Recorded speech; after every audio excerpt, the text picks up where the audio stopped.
Good morning and greetings from Bill Backen, Farmer Bill. The funds are at Mays Valley Farm Market and Winery. And just an update on what we're doing here down on the farm. As I've mentioned in many blog posts before and video postings, that what a farmer does is everything.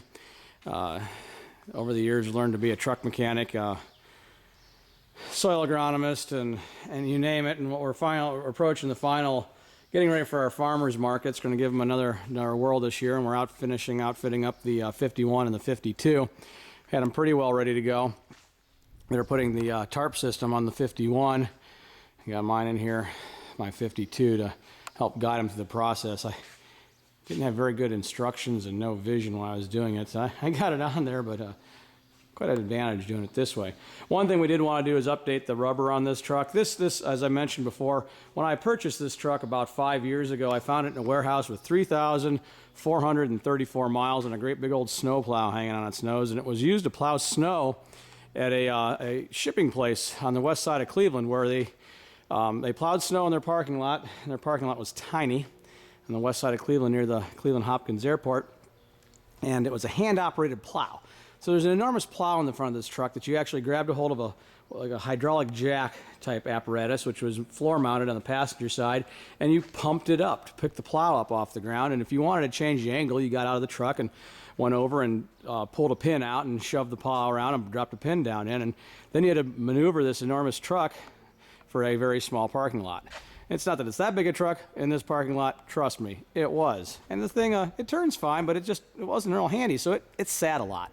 And then it was used to deliver boxes to the post office. It was a mail order type place, where the gentleman used to come into the homeowner's house and sell them china or wares like that, plates, things, those type things, and then you would receive it later in the mail. This was done back in the day, mind you. This is 1950s and 1960s and into the 70s, and so this truck delivered the goods to the post office, but it was a quarter mile down the street, so it just didn't see a lot of use.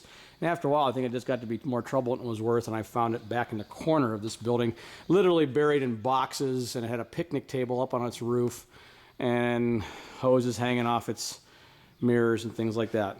The final approach here is putting new rubber on.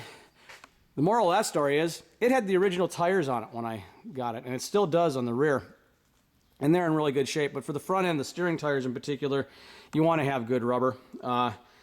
It's just a safety issue. The backs, you have two of them. This truck doesn't haul heavy, and they're in pretty good shape. I'm going to leave them on, but the front, I wanted to put some new ones on, so it just drove better.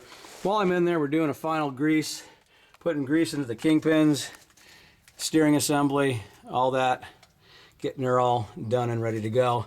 And I've got pictures and stuff. We had this whole front end off pretty much this last year.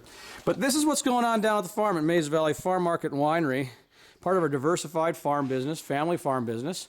And we're getting these trucks ready to take off to the farmers markets in around the Akron-Canton area this year.